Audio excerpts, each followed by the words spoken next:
Hello my dear students, कैसे हैं? मैं उम्मीद करता हूँ आप लोग बहुत अच्छे होंगे। तो चलिए आज के क्लास में हम लोग सीखने वाले हैं 10th क्लास का एनसीईआरटी मैथ वास्तविक संख्या रियल नंबर का डेमो क्लास है। इसका पार्ट 1 हो चुका है, पार्ट 2 हम लोग स्टार्ट करने वाले हैं। अगर आप लोग नहीं देखे हैं तो पार्ट 1 वहाँ से जाकर देख सकते हैं और पार्ट 1 हम लोग आज करने वाले हैं। तो चलिए क्लास को स्टार्ट करते हैं।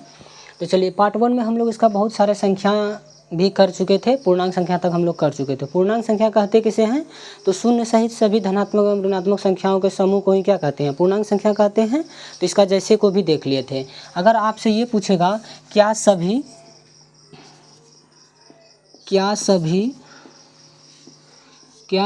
प्राकृत संख्या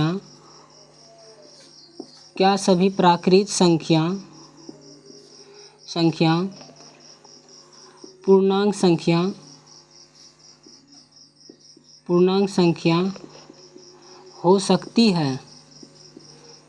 हो सकती है? क्या सभी प्राकृत संख्या पूर्णांक संख्या हो सकती है? तो ऑलरेडी हो सकता है, तो हम लोग क्या कहेंगे? हाँ, हो सकती है। इसी तरह अगर दूसरा पॉइंट में बोले क्या सभी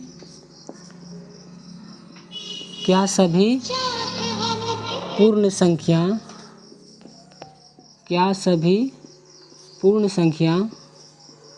पूर्णांक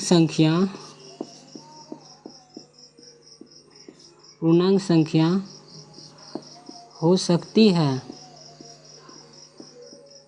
तो हम लोग ऑलरेडी बोल सकते हैं कि प्राकृत संख्या भी क्या होता है? पूर्णांक संख्या होती है। और पूर्ण संख्या भी क्या होता है? पूर्णांक संख्या होती है। अगर आपको इसी को उल्टा के पूछ लिया जाए, तीसरा पॉइंट में ऐसे पूछा जाएगा क्या सभी पूर्णांक संख्या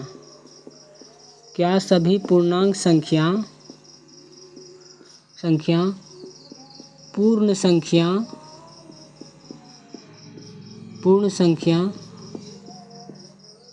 हो सकती है? तो देखिए पूर्णांक संख्या में क्या आता है? पूर्ण संख्या और प्राकृत संख्या सब होता है। तो ये जो है मेरा नहीं होगा, क्योंकि उसमें प्राकृत संख्या भी होता है, पूर्ण संख्या भी होता है, इसीलिए मेरा क्या होगा? नहीं होगा। उसके बाद अब देखिए चौथा नंबर पे अगर आपसे ये पूछ ले क्या सभी पूर्णांक संख्या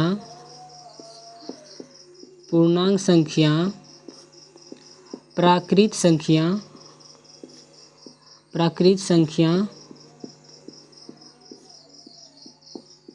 संख्या हो सकती है? तो इसको भी हम लोग क्या बोलेंगे? क्योंकि पूर्णांक संख्या में प्राकृत संख्या भी आता है और पूर्ण संख्या भी आता है, इसीलिए ये भी क्या होगा?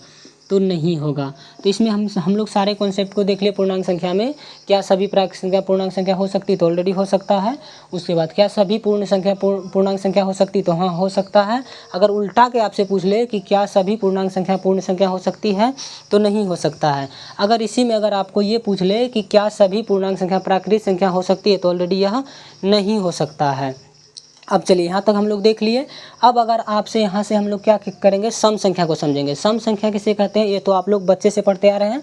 तो चलिए हम लोग यहाँ से सम संख्या को सीखने वाले हैं। सम संख्या किसे कहते हैं? वैसी संख्या जो 2 से पूरी तरह कट जाए या विभाजित हो जाए उसे ही क्या कहते हैं? सम संख्या कहते हैं। तो परिभाषा लिख देते हैं। वैसी संख्या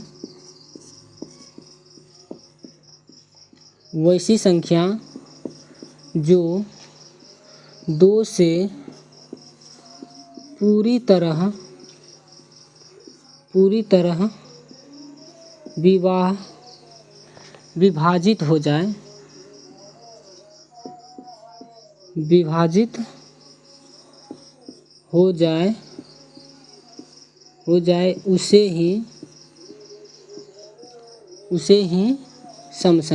हो जाए उसे ही सम संख्या कहते हैं। तो चलिए हम लोग सम संख्या को देख लिए। वैसी संख्या जो 2 से पूरी तरह विभाजित हो जाए यानी कट जाए उसे ही क्या कहते हैं? सम संख्या कहते हैं।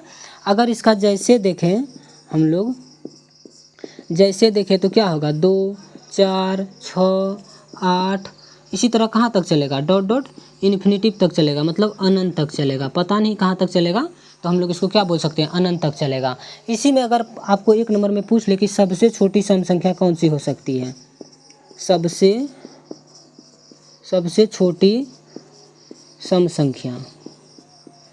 छोटी सम संख्या कौन होगा? तो 2 होगा। उसी तरह अगर आपसे दूसरा नंबर पॉइंट में पूछ ले कि सबसे बड़ी सम संख्या, सबसे बड़ी सम संख्या कौन सा हो सकता है, पता नहीं लग रहा है, तो इसीलिए हम लोग क्या बोलेंगे, इन्फिनिटिव बोलेंगे, यानी अनंत बोलेंगे। तो यहाँ तक हम लोग क्या देख लिए, सम संख्या को भी देख लिए हैं। इसी में अगर आपसे पूछा जाए विषम संख्या, तो विषम संख्या किसे कहते हैं, वैसी संख्या जो 2 से पूरी तरह विभाजित नहीं हो उसे क्या कहेंगे, विषम संख्या कहेंगे। तो चलो उसको भी हम लोग नोट कर लेते हैं, विषम संख्या। विषम संख्या तो वैसी संख्या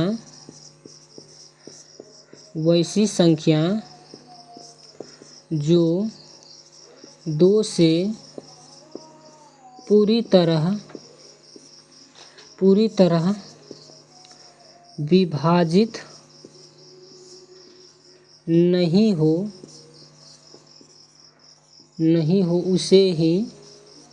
नहीं हो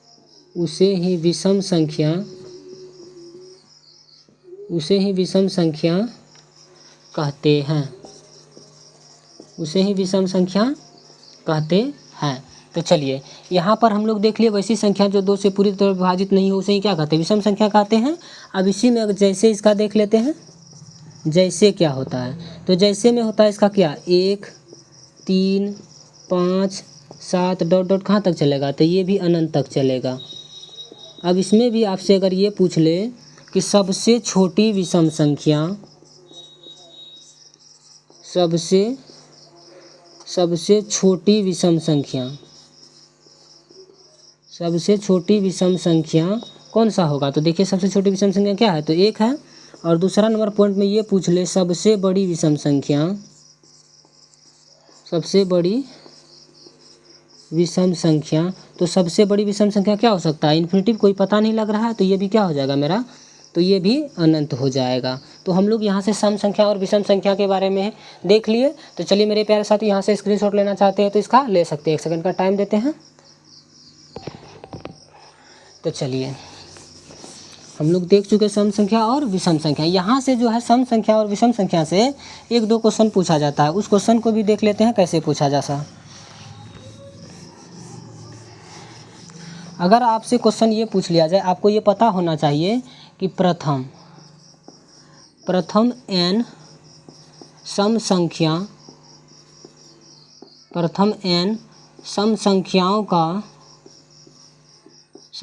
का योग क्या होता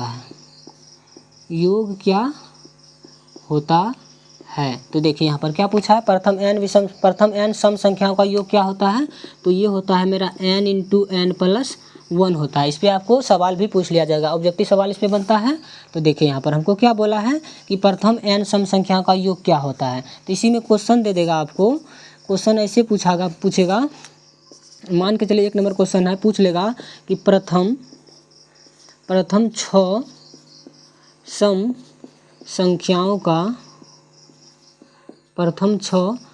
संख्याओं का योग क्या होगा। तो देखिए ये प्रथम 6 सम संख्याओं का योग है, तो इसको हम ऐसे भी निकाल सकते हैं। सम संख्या स्टार्ट कहाँ से होता है, 2 से होता है, तो इसको हम ऐसे भी कर सकते। योग मतलब होता है जोड़, तो पहला सम संख्या 2 होता है, उसके बाद दूसरा क्या होता है 4, उसके बाद 6, उसके बाद क्या होता है 8, उसके बाद 10 होता है, उसके बाद क्या होता है 12 होता है, कैट हुआ 3 और 3 6। तो इसको जोड़ेंगे कितना आ रहा है, देखिए अगर यहाँ से जोड़ेंगे हम लोग 4 2 6 6 12 12 8 20 20 10 30 30 और 10 कितना 40 40 2 कितना हो गया 42 हो गया। तो इस तरह हम लोग भी जोड़ सकते हैं। लेकिन इसी पे अगर बड़ा क्वेश्चन दे दे प्रथम 100 विषम संख्याओं का योग क्या हो सकता है, प्रथम 100 सम संख्याओं का योग क्या हो सकता है, तो इसके लिए हम लोग ये सूत्र को फॉलो करेंगे। तो देखिए इसको हम लोग क्या करते हैं, सूत्र से बनाते हैं। तो सूत्र से, तो यहाँ सूत्र क्या कहता है मेरा n × n+1 कहता है। n का मान यहाँ पर हमको दे रखा है कितना 6, तो n की जगह पर 6 रखेंगे और यहाँ पर भी n है तो 6 + का 1। अब देखिए 6 और +1 कितना होता है 7 होता है, और ब्रैकेट खोलेंगे तो यह गुना में है, तो क्या हो गया 7 × 6 = 42। तो हम लोग देख रहे हैं कि राइट आंसर आ रहा है। चाहे आप ऐसे बनाइए चाहे ऐसे बनाइए, तो छोटा क्वेश्चन के लिए ये रूल भी ठीक है, लेकिन बड़ा क्वेश्चन के लिए हम लोग को इस रूल पे आना ही पड़ेगा। इसी तरह दूसरा क्वेश्चन आपको अगर ये पूछ ले कि प्रथम 20 सम संख्याओं का योग क्या होगा, तो देखिए यहाँ पर क्या पूछा, प्रथम 20 सम संख्याओं का योग क्या होगा। तो इसी तरह हम लोग 20 तक लिखते चलेंगे, तो ऐसा लिखेंगे तो टाइम पास हो जाएगा, इसलिए हम लोग को क्या है, ये सूत्र पता होना चाहिए। तो यहाँ से हम लिखेंगे, हम जानते हैं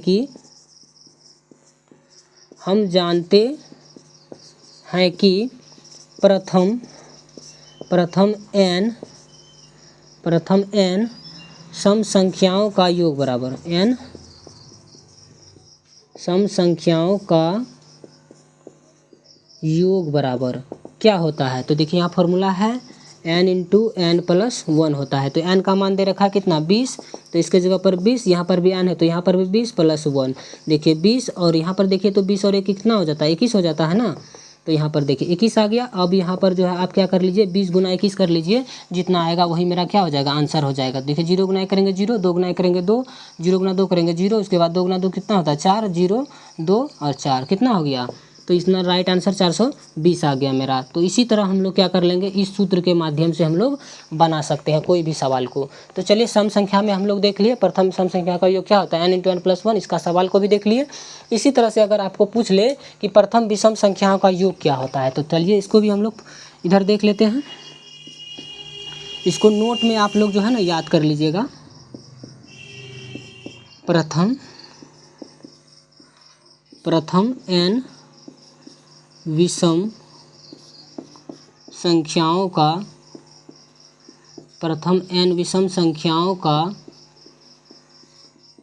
योग क्या होगा, क्या होता है। चलिए क्या बोला है, प्रथम n विषम संख्याओं का योग क्या होता है, तो यह होता है मेरा n स्क्वायर हो जाता है। क्या होता है, तो यह n स्क्वायर हो जाता है। तो ये सिंपल है, सम संख्या से भी ज़्यादा सिंपल है ये। अगर आपको पता है कोई सा भी विषम संख्या का योग आप निकाल सकते हैं। क्या बोला, प्रथम n विषम संख्याओं का योग कितना होता है, तो n स्क्वायर होता है।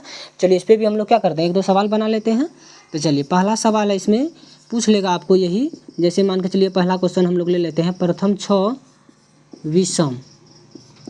विषम संख्याओं का, प्रथम 6 विषम संख्याओं का योग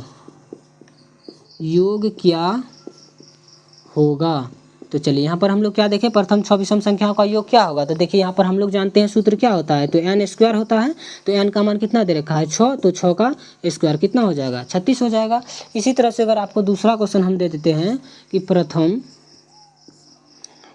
12 विषम संख्याओं का, प्रथम 12 विषम संख्याओं का योग क्या होगा।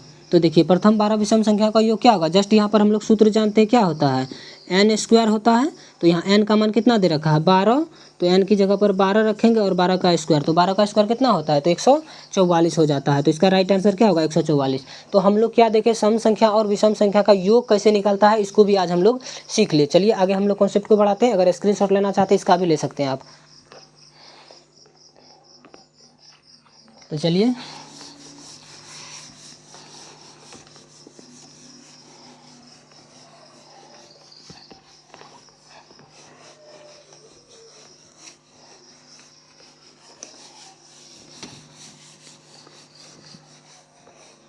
तो चलिए मेरे प्यारे साथियों, अब हम लोग चलते हैं अभाज्य संख्या की ओर। अभाज्य संख्या क्या है, तो अभाज्य संख्या के बारे में भी हम लोग बहुत अच्छा से समझेंगे, कोई कन्फ्यूजन आपको नहीं रहेगा। तो अभाज्य संख्या कहते किसे हैं, तो वैसी संख्या जो स्वयं के अलावा किसी अन्य संख्या से नहीं कटे उसे ही क्या कहते हैं, अभाज्य संख्या कहते हैं। इसको आपको ध्यान में रखना है। तो अभाज्य संख्या पे हम लोग चलते हैं। अभाज्य संख्या, अभाज्य संख्या, तो अभाज्य संख्या किसे कहते हैं, तो वैसी संख्या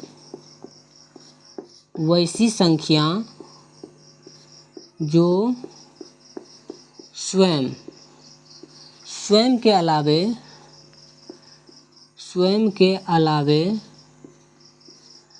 अन्य किसी भी संख्या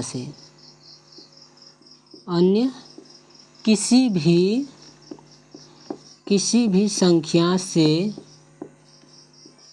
विभाजित, अन्य किसी भी संख्या से विभाजित नहीं हो, उसे ही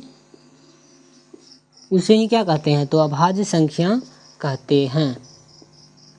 उसे ही अभाज्य संख्या कहते हैं। अभाज्य संख्या कहते हैं। तो हम लोग क्या देखें, अभाज्य संख्या वैसी संख्या जो स्वयं के अलावा किसी अन्य संख्या से विभाजित नहीं हो, उसे ही क्या कहते हैं, अभाज्य संख्या कहते हैं। तो इसको भी हम लोग देख लिए। चलिए इसका जैसे को देखते हैं। चलिए जैसे से ज़्यादा समझ में आता है। जैसे, तो जैसे क्या होगा, देखिए अभाज्य संख्या स्टार्ट कहाँ से होता है, तो हम लोग अभाज्य संख्या, पहली अभाज्य संख्या 2 होता है, उसके बाद क्या होगा 3 होगा, उसके बाद क्या होगा 5 होगा, उसके बाद क्या होगा 7 होगा, उसके बाद 11, 11 के बाद 13, इसी तरह से चलते रहेगा। तो हमको पता नहीं कहाँ तक चलेगा, तो अनंत तक चलेगा, अनंत तक चलता है। तो ये आपको पता होना चाहिए। अगर आपसे इसमें आपको अगर ऐसे पूछ लिया जाए 1 नंबर क्वेश्चन कि सबसे छोटी अभाज्य संख्या क्या है, तो देखिए सबसे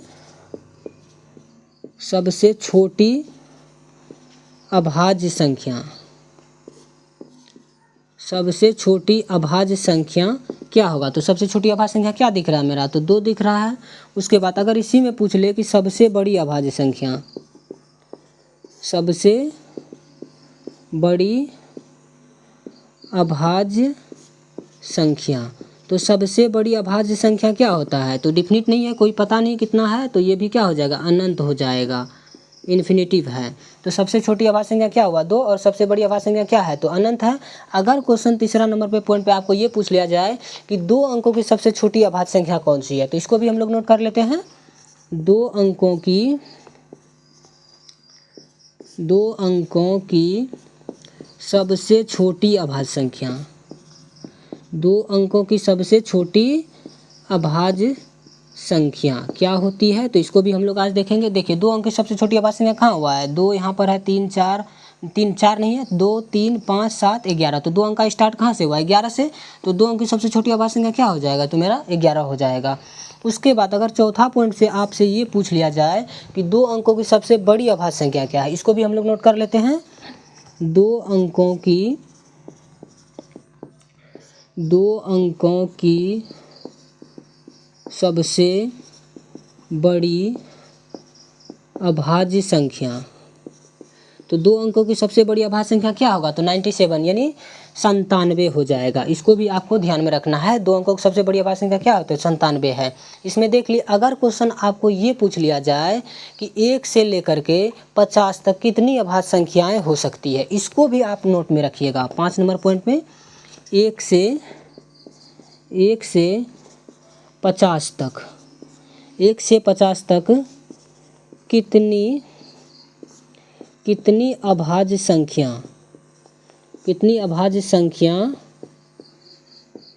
अभाज्य संख्या हो सकती है, तो आपको ये पता होना चाहिए कि 1 से 50 तक कितनी अभाज्य संख्या हो सकती है, तो 15 होता है। कितना होता है, तो 15 होता है। आपको इस बात को पता रखना चाहिए कि 1 से 50 तक कितनी अभाज्य संख्या हो सकती है, तो यह 15 होता है।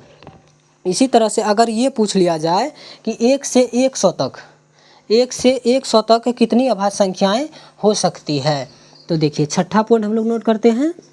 1 से 100 तक, 1 से 100 तक कितनी अभाज्य संख्या, 1 से 100 तक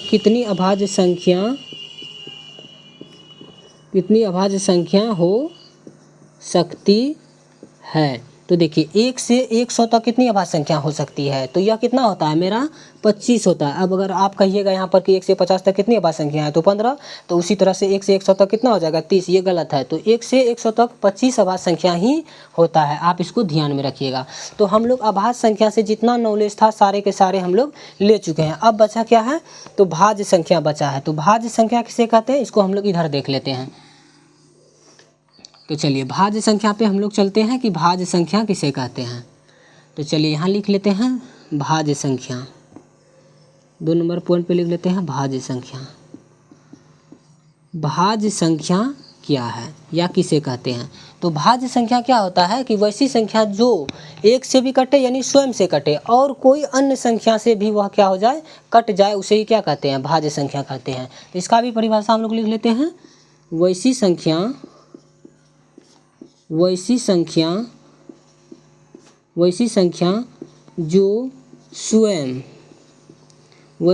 जो स्वयं तथा अन्य किसी भी संख्या से अन्य किसी भी संख्या से विभाजित हो जाए यानी कट जाए, विभाजित हो जाए उसे ही क्या कहते हैं, तो भाज्य संख्या कहते हैं, उसे ही भाज्य संख्या कहते हैं। तो हम लोग क्या देखें, भाज्य संख्या किसे कहते हैं, वैसी संख्या जो स्वयं तथा अन्य किसी भी संख्या से विभाजित हो जाए उसे ही क्या कहते हैं, भाज्य संख्या कहते हैं। तो चलिए इसका जैसे को देखते हैं। अब देखिए इसका जैसे कहाँ से होगा, अगर बोलिएगा आप एक मेरा क्या है, भाज्य होगा, ये स्वयं से ही काट रहा है, कोई दूसरा संख्या इसको नहीं काट रहा है, इसीलिए एक भी नहीं होगा। अब हम बोलते हैं दो तो स्वयं से काट रहा है, लेकिन इसको कोई अन्य संख्या काट रहा है तो नहीं काट रहा है, तो ये भी मेरा नहीं होगा। अगर हम बोलते हैं तीन भी स्वयं से कट रहा है, लेकिन अन्य कोई संख्या इसको नहीं काट सकता, इसीलिए मेरा क्या हो जाएगा, ये भी मेरा भाज्य संख्या नहीं होगा। अगर हम यहाँ ले ले 4, तो 4 देखिए स्वयं से भी कट रहा है और इसको कोई अन्य संख्या भी काट रहा है, जैसे 2 भी काट देता है, 2 दूना 4, तो इसीलिए मेरा क्या हो जाएगा, स्टार्टिंग कहाँ से होता है, तो 4 से होता है। तो यहाँ से हम लोग का अभाज्य संख्या जैसे शुरू कहाँ से हुआ, 4 से, तो जैसे 4, उसके बाद 6 भी हो जाएगा, उसके बाद 9 8 भी हो जाएगा, 8 भी हो जाएगा, उसके बाद 9 भी हो जाएगा, 10 भी हो जाएगा, इसी तरह कहाँ तक चलेगा, अनंत तक चलेगा, कोई डिफिनिट नहीं है कहाँ तक ये जा रहा है। इसको हम लोग क्या कहते हैं, अनंत कहते हैं।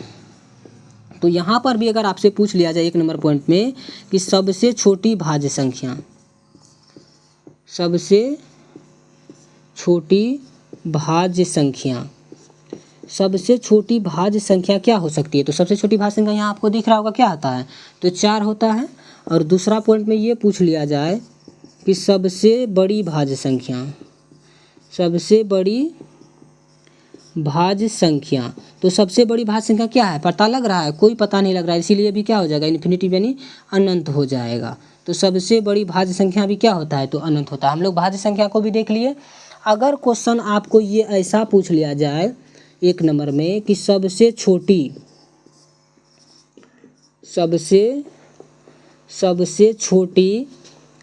भाज्य संख्या, सबसे छोटी भाज्य संख्या तथा सबसे छोटी अभाज्य संख्या, क्वेश्चन ऐसे पूछ लिया जाए आपसे यदि कि सबसे छोटी भाज्य संख्या तथा सबसे छोटी अभाज्य संख्या का गुणनफल क्या होता है, गुणनफल क्या होगा। तो देखिए यहाँ पर हमको क्या पूछा, सबसे छोटी भाज्य संख्या और सबसे छोटी अभाज्य संख्या। तो आपको पता होगा कि सबसे छोटी अभाज्य संख्या क्या होता है, तो 2, तो यहाँ पर 2, अब गुणनफल मतलब क्या होता है, गुना। और सबसे छोटी क्या पूछा है, भाज्य संख्या पूछा है, सबसे छोटी भाज्य संख्या क्या होता है, तो 4, तो सबसे छोटी भाज्य संख्या कितना हो गया, 4, तो 4 दूना कितना हो गया, तो 8, तो सबसे छोटी भाज्य संख्या और सबसे छोटी अभाज्य संख्या गुणनफल क्या हो जाता है, तो 8 हो जाता है। आप इसको ध्यान में रखिएगा। तो चलिए यहाँ से अगर आप स्क्रीनशॉट लेना चाहते हैं तो ले लीजिए, 1 सेकंड का टाइम देते हैं आपको।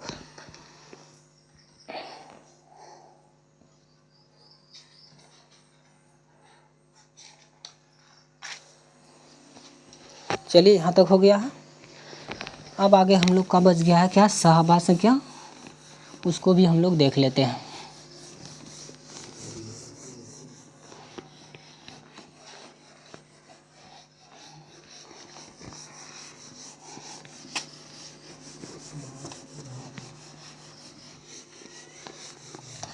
तो चलिए मेरे प्यारे साथियों, क्लास को शेयर नहीं किए तो क्लास को शेयर करना नहीं भूलिएगा। आप लोग शेयर कीजिए, उसके बाद लाइक भी कीजिए, और उसके बाद क्लास में जो भी नए बच्चे हैं वो चैनल को सब्सक्राइब जरूर कर लीजिएगा। तो चलिए हम लोग क्लास को आगे बढ़ाते हैं। हम लोग का बच गया क्या, सह अभाज्य संख्या बच गया है, सह अभाज्य संख्या हम लोग का क्या बच गया है, तो सह अभाज्य संख्या बच गया है। तो सह अभाज्य संख्या कहते किसे हैं, तो देखिए जिन दो संख्याओं का HCF एक हो उसे क्या कहते हैं, सह अभाज्य संख्या कहते हैं। इसको भी आप ध्यान में रखिएगा। जिन दो संख्याओं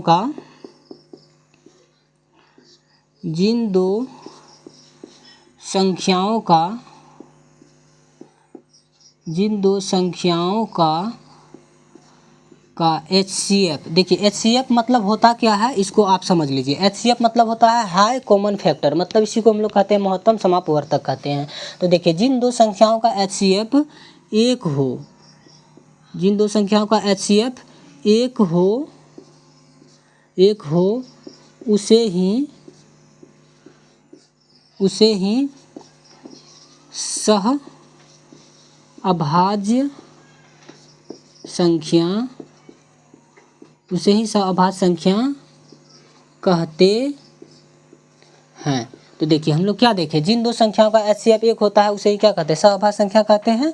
जैसे में देखा जाए, अगर हम पूछ ले कौन कौन सा सहअभाज्य संख्या हो सकती है, तो देखिए यहाँ पर जैसे हम पूछ ले यहाँ पर कि सहअभाज्य संख्या रिपीटेड कहाँ से हो सकता है, हम लोग इसको आगे बढ़ा सकते हैं। तो देखिए जैसे में हम लोग देख लेते हैं क्या 2 और 3, 2 से 3 के बीच में देखिए तो यह दोनों के बीच का अभाज्य संख्या क्या होता है, तो ये हो जाता है। उसके बाद 5 7 ये भी हो जाएगा। उसके बाद मेरा क्या हो जाएगा, 3 से 5 भी हो सकता है, 3 से 5 भी होगा। उसके बाद 5 से 7 भी होगा। इसी तरह से हम लोग का क्या होता है, बहुत सारे ऐसी संख्या हैं जिन दो संख्याओं का HCF क्या होता है, एक होता है। अगर इसको भाग दे करके चेक करेंगे इसका HCF एक ही आएगा। चलिए एक ठो चेक कर लेते हैं हम लोग। यहाँ पर देखिए 2 में अगर 3 से मतलब 3 में 2 से भाग देते हैं एक बार में, तो एक यहाँ पर देखिए अब ये यहाँ आ जाएगा, तो कै बार में लगेगा, 2 बार में, तो इसका LCF का 0 बच गया। तो अंतिम भाजक ही क्या होता है, HCF होता है, तो एक आ गया। इसी तरह से हम लोग ढेर सारे बहुत सारे संख्या हैं तो ले सकते हैं। तो यही सब मेरा क्या है, तो अभाज्य संख्या है। तो अभाज्य संख्या के बारे में भी हम लोग आज बहुत अच्छे से देख चुके हैं। आगे हम लोग का बच गया है परिमेय और अपरिमेय संख्या। हाँ, आगे हम लोग का बच गया है परिमेय और अपरिमेय संख्या। तो चलिए परिमेय संख्या किसे कहते हैं, इसको भी आज हम लोग देख लेते हैं। तो चलिए परिमेय संख्या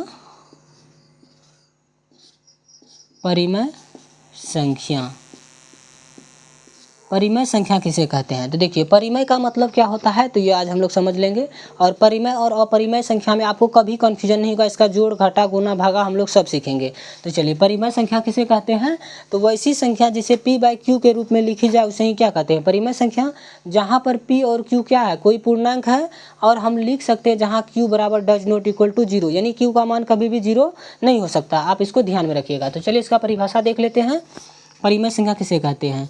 तो वैसी संख्या जिसे P/Q के रूप में लिखी जाए उसे ही परिमेय संख्या कहते हैं। तो देखिए परिमेय संख्या किसे कहते हैं, वैसी संख्या जिसे P/Q के रूप में लिखी जाए उसे ही परिमेय संख्या कहते हैं। तो इसका जैसे को भी देख लेते हैं हम लोग कि जैसे क्या होता है। तो देखिए जैसे में दुनिया का कोई भी संख्या जो है, कोई भी डिजिट जो है वह क्या है, परिमेय है। देखिए कैसे, अगर हम ये बोल दे आपको, क्या बोल रहा है, P/Q के रूप में ना, और यहाँ पर इसमें सबसे पहले आपको जहाँ दिखा देना है। चलिए हम जहाँ यहाँ लिख देते हैं, जहाँ क्या होना चाहिए, PQ कोई पूर्णांक है, जहाँ P और Q क्या है, कोई पूर्णांक है, और Q बराबर कभी भी 0 नहीं हो सकता। आप इसको ध्यान में रखिएगा। तो चलिए जैसे को देखते हैं। जैसे हम बोल दिए 2/3 क्या है, परिमेय है, P/Q के रूप में है, तो ये मेरा क्या है, परिमेय है। अगर हम बोले दुनिया का कोई भी संख्या 3 5 7 ये सब क्या है, मेरा परिमेय है, क्योंकि इसके नीचे में कुछ नहीं तो क्या है, एक है, इसके भी नीचे में कुछ नहीं तो क्या है, एक है, इसके भी नीचे में कुछ नहीं तो एक है। तो देखिए P/Q के रूप में आ गया ना। तो इसीलिए दुनिया का कोई भी संख्या जो है वह क्या मेरा परिमेय है। आप इसको अपने माइंड में रख लीजिए। चलिए ये सब मेरा संख्या क्या है, परिमेय है। अगर कोई संख्या रूट से पूरा बाहर आ जाए वो भी मेरा क्या है, परिमेय है। इसको आप बहुत अच्छे से समझिएगा। जैसे हम क्या बोले, कोई भी संख्या अगर रूट से पूरा बाहर आ जाए वो भी मेरा क्या है, परिमेय है। अगर कोई भी संख्या पर आवर्त लग गया, समझिएगा आप, अगर कोई भी संख्या पर आवर्त लग गया, जैसे मान के चलिए 0.3 पर आवर्त, ये क्या है, परिमेय है या अपरिमेय है। तो हम क्या बोले, अगर कोई भी संख्या पर आवर्त लग गया वो भी मेरा क्या है, परिमेय है। अगर कोई संख्या दशमलव के बाद रुक रहा है, समझिएगा आप, कोई भी संख्या दशमलव के बाद अगर रुक रहा है तो वो भी संख्या मेरा क्या है, तो वह भी मेरा परिमेय संख्या ही है। तो इसको भी आप ध्यान में रखिएगा। तो परिमेय संख्या को हम लोग देख चुके हैं। आगे हम लोग देखते हैं अपरिमेय संख्या। अपरिमेय संख्या, अपरिमेय संख्या। तो अपरिमेय संख्या क्या होगा, जस्ट इसी का अपोजिट हो जाएगा, उल्टा हो जाएगा। वैसी संख्या जिसे p बाई क्यू के रूप में नहीं लिखी जाए उसे ही अपरिमेय संख्या कहते हैं, जस्ट इसी का अपोजिट हो जाता है। तो इसका परिभाषा भी हम लोग लिख लेते हैं। वैसी संख्या, वैसी संख्या जिसे p बट्टे क्यू के रूप में, क्यू के रूप में नहीं लिखी जाए, नहीं लिखी जाए, उसे ही क्या कहते हैं, उसे ही अपरिमेय संख्या कहते हैं, उसे ही अपरिमेय संख्या कहते हैं। तो आप देख लिए कि वैसी संख्या जिसे p बट्टे क्यू के रूप में नहीं लिखी जाए उसे ही अपरिमेय संख्या कहते हैं। इसका जैसे को भी देख लेते हैं। तो देखिए अपरिमेय संख्या का मतलब क्या, कोई भी संख्या अगर रूट से पूरा पूरा बाहर नहीं निकला वो मेरा अपरिमेय संख्या है। तो देखिए जैसे में हम लोग ले लेते हैं √2 क्या है, अपरिमेय है। √3 क्या है, अपरिमेय है। अगर यहाँ पर हम बोल दें कि 0.356 डॉट डॉट डॉट डॉट, कोई भी संख्या का आगे डॉट डॉट लग जाए वो भी क्या है, अपरिमेय है। अगर कोई ऐसे पूछ ले कि देखिए यहाँ पर 2 प्लस का √2, ये भी मेरा क्या है, तो ये भी मेरा अपरिमेय संख्या ही है। अगर यहाँ से आपको ये पूछ लिया जाए कि अगर ये बताइए पहला पॉइंट कि पाई क्या है, पाई क्या है, पाई क्या है, तो पाई परिमेय है या अपरिमेय, इसको कन्फ्यूजन में नहीं रखिएगा। तो पाई मेरा क्या होता है, पाई मेरा अपरिमेय संख्या हो जाता है। पाई क्या होता है, तो पाई अपरिमेय संख्या, अपरिमेय संख्या होता है। लेकिन आपसे ये पूछ लिया जाए दूसरा नंबर पे कि पाई का मान क्या होता है, पाई का मान, पाई का मान क्या होता है, पाई का मान क्या होता है। तो देखिए पाई का मान क्या होता है, सबसे पहले पाई का मान हम लोग को पता होना चाहिए। तो पाई का मान क्या होता है, 22/7 होता है। इसी को अगर भाग देके चेक करेंगे तो क्या आएगा, 3.14 ऐसे बढ़ते रहता है। तो हम लोग देखिए दो मान हुआ पाई का, तो 22/7 भी और 3.14। जब तक 3.14 नहीं कहा जाए तब तक हम लोग यूज उसका नहीं करते हैं। तो इसीलिए पाई का मान भी क्या होता है, तो यह मेरा परिमेय संख्या हो जाता है, परिमेय। तो यह मेरा परिमेय संख्या होता है। आप इसको बहुत अच्छा से समझ गए होंगे। तो चलिए परिमेय और अपरिमेय संख्या को भी आज हम लोग देख लिए। अगर इसका भी स्क्रीनशॉट लेना चाहते हैं तो 1 सेकंड का टाइम देते हैं, लिख लीजिए इसको भी।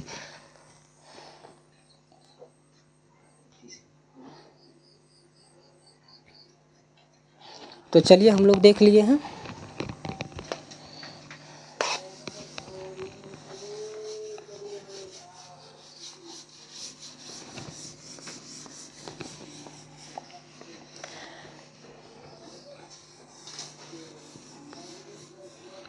चलिए यहाँ से हम लोग आगे बढ़ाते हैं। देखिए अगर आपको ये पूछ लिया जाए कि दो लगातार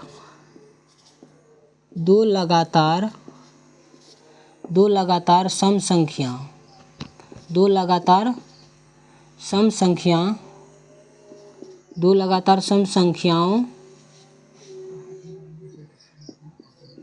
सम संख्याओं का HCF क्या होगा, क्या होगा। देखिए दो लगातार सम संख्याओं का HCF क्या होता है, तो हम लोग बहुत अच्छा से देखे हैं कि दो लगातार सम संख्याओं का HCF क्या होता है। तो दो लगातार सम संख्याओं का HCF मेरा कितना हो जाता है, तो 2 हो जाता है। कितना होता है, तो 2 होता है। तो जैसे में देख लेते हैं दो लगातार सम संख्या क्या क्या हो सकता है। चलिए जैसे अगर बोल दे 4 और 6, यह देखिए तो दो लगातार सम संख्या है ना। अगर इसको हम भाग दे के चेक करें तो इसका HCF क्या आएगा, तो 2 ही आएगा। तो कैसे, तो 4 से हम भाग देते हैं किसमें, 6 में, तो एक बार में लगेगा। यहाँ कितना बचेगा, 2। अब ये 2 से भाग किस में देंगे, 4 में, तो 2 दूना कितना आ गया, 4। यह कट गया। देखिए यहाँ पर अंतिम भाजक ही क्या होता है मेरा, मतलब HCF होता है, तो इसका HCF क्या निकला, तो 2 ही निकल रहा है ना। तो इसी तरह से बहुत सारे संख्या जिसका हम अगर ये भी बोल दे 50 और 52 का HCF क्या होगा, तो इसका भी क्या होगा, तो 2 ही होगा। तो हम लोग इसको भी ध्यान में रखेंगे कि 2 लगातार सम संख्याओं का HCF क्या होता है, तो 2 ही होता है। तो चलिए इसको भी हम लोग सीख लिए हैं। अगला क्वेश्चन पे हम लोग चलते हैं। दूसरा क्वेश्चन अगर आपको ये पूछ लिया जाए 2 अंकों की कितनी सम संख्याएँ हो सकती है, तो देखिए यहाँ पर दूसरा क्वेश्चन ये पूछ लिया जाए कि 2 अंकों की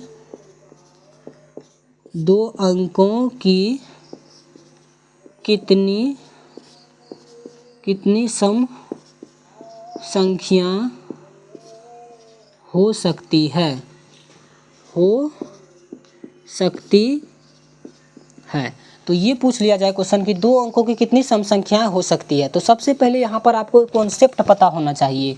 हम यहाँ लिख देते हैं, एक अंक की सबसे बड़ी संख्या क्या होती है, एक अंक की सबसे बड़ी संख्या, एक अंक की सबसे बड़ी संख्या क्या होती है, तो सबसे बड़ी संख्या जो होता है मेरा क्या होता है, तो 9 होता है।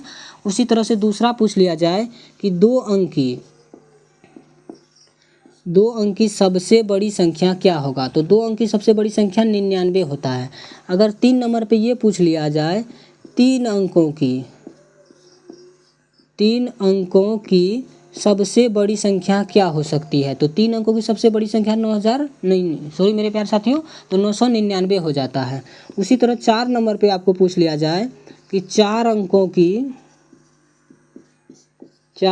की सबसे बड़ी संख्या क्या हो सकती है, तो ये होता है 9999 होता है। तो आपको ये कॉन्सेप्ट भी पता होना चाहिए। तो सबसे पहले यहाँ पर हमको क्या पूछा है क्वेश्चन, 2 अंकों की कितनी सम संख्या हो सकती है। तो अभी हम लोग क्या देखेंगे, 2 अंकों की बड़ी संख्या क्या होता है, तो 99 होता है। तो हम लोग इसमें क्या करेंगे, 2 अंकों की बड़ी संख्या में से 2 अंकों की बड़ी संख्या में से क्या करेंगे, 1 अंक की बड़ी संख्या घटा देंगे।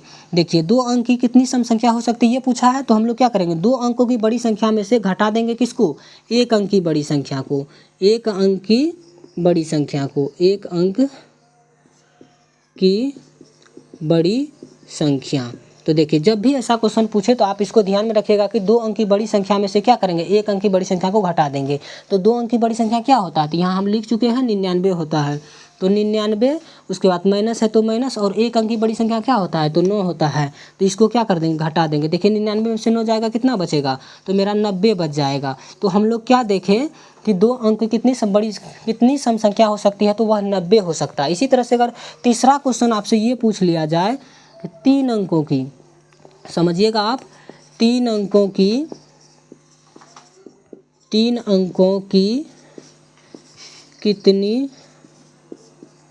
कितनी सम संख्या हो सकती है। देखिए 3 अंकों की कितनी सम संख्या हो सकती है, तो यहाँ पर क्या करना है, जस्ट ऐसे ही फॉर्मूला हमको बना देना है। 3 अंक की बड़ी संख्या में से 2 अंक की बड़ी संख्या क्या कर देंगे, घटा देंगे। तो 3 अंक की बड़ी संख्या में से क्या करेंगे, 2 अंक की बड़ी संख्या घटा देंगे। 2 अंक की बड़ी संख्या, तो हम लोग क्या देखें, जब भी 3 अंक बोलेगा तो 3 अंक की बड़ी संख्या में से 2 अंक की बड़ी संख्या घटा देंगे। तो 3 अंक की बड़ी संख्या क्या होता है, तो यहाँ हम लिख चुके हैं कितना, 999 होता है। तो 999 माइनस का 2 अंक की बड़ी संख्या क्या होता है, तो 99 होता है। तो 99, अब यहाँ से देखिए 999 में से 99 जाएगा तो क्या बचेगा, तो 900 बचेगा। तो हम लोग क्या देखें कि 3 अंक कितनी सम संख्या हो सकती है, तो वह 900 हो सकता है। तो चलिए मेरे प्यारे साथियों, इसी तरह से हम लोग क्लास को क्या कर लिए, डेमो क्लास पार्ट 2 तक पहुँचा दिए।